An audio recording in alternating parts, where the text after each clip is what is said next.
That's the trick, is that, and then you say, well, you need a purpose in your life. It's like, well, look, there's a lot of problems around you in the world. You have some problems even that bother you, right? Personally, they seem to call out to you, those problems. Maybe those are your problems.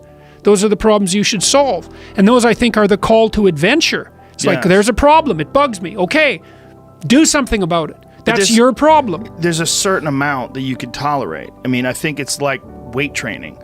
There's a certain amount where it becomes detrimental, where you've overtrained, your body's breaking down. There's a certain amount of problems that you have in your life that are extremely beneficial. Because through going through these problems, sorting them out, you build your spirit, you build your character. And if you don't accomplish anything and you never encounter any problems, you are this gelatinous, soft, atrophied soul, and you don't have the intestinal fortitude or the spirit or the human potential has not been developed to the point where you can overcome adversity. The only way to overcome adversity is to face it. So that optimum that you were talking about, so I've really been interested in the neurophysiology of the sense of meaning.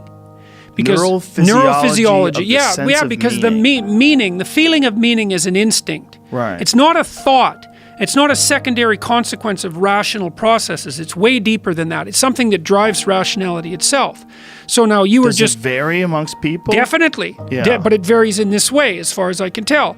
So imagine, as you said, that there's an optimal load.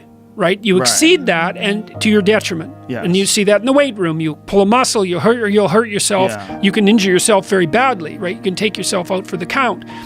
But then if you work too little, well, then there's no gain in it.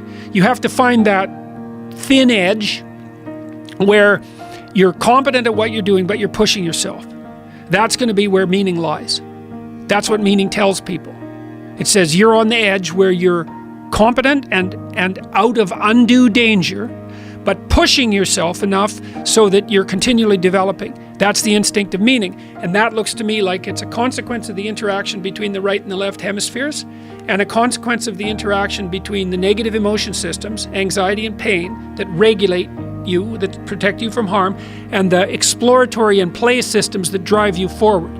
You want the exploratory and play systems to drive you forward, but then they're regulated by these negative emotions so you don't hurt yourself. And if you get that optimally right, then that's the point of maximal challenge. And that makes you really alert because your positive emotion is functioning. That's what's driving you forward. This is worth doing.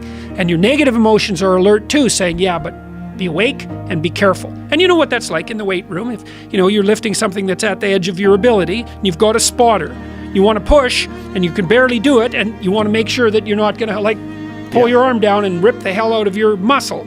But you're right on that edge, and that's the place of maximal gain. And that sense of meaning, that's what puts you on the border between chaos and order, right? Because too much order means you're just practicing what you already know. And then you stultify and stagnate. And too much chaos means you better look out because you're going to hurt yourself. You're pushing yourself beyond your limits. You stay right on that edge. That's where there's maximal meaning. And you're wired for that. The only way to find out where that edge is to push it. To push it. Yeah. Now, one of the things I recommend to young people, especially true for people in their 20s, is that you should push yourself beyond your limits of tolerance in your 20s to find out where it is. How much can you work? How disciplined can you become? Like, can you work 12 hours a day? Can you work 8 hours a day? Can you work 3 hours a day? Like, flat out. Where's your limit? And how much work can you do, and how much socialization? You should find out.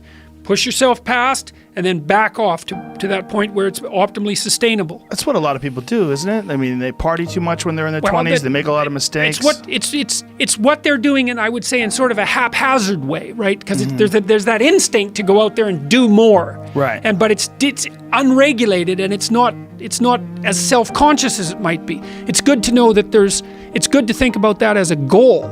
It's like you're trying to discover what your limitations are when you're in your 20s, so that you can hit that edge, so that you can sustain yourself across the decades.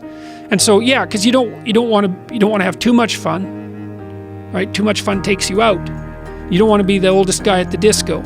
It's not fun being the 40-year-old at the singles bar, precisely.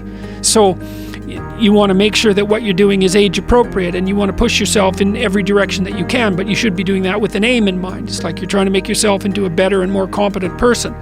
And so some discipline along with the fun is a good idea. So to take care of yourself and the people around you, that's one of the things I recommended to people, and I've had quite a few people actually tell me that they've done this, interestingly enough. I said, well, one thing you could aim at, if you had any sense when you were young, is to be you could be the most reliable person at your father's funeral. And so I think that's a good challenge. And I had a bunch of people come up to me in this last tour and tell me that that's exactly what they did. These were often young guys, like before 20. Said, my dad died suddenly, or, he died after a year's illness, and it was just taking me out. And no wonder, I said, I was listening to your lectures. You said you want to be the most reliable person at the funeral because everyone else is grieving, and what the hell else are you going to do? He said, that's what they tried to do, and that got him through it. So, no, that's part of that, picking up that load as far as I'm concerned. You get a little self-respect out of that too, in a real sense, right? Because, you're this sort of sad, suffering creature that's capable of a fair bit of malevolence. But if you find out that you can carry a heavy load and take care of yourself and have a little left over for some other people, then you can wake up at 3 a.m. and think, well, man, I could be worse.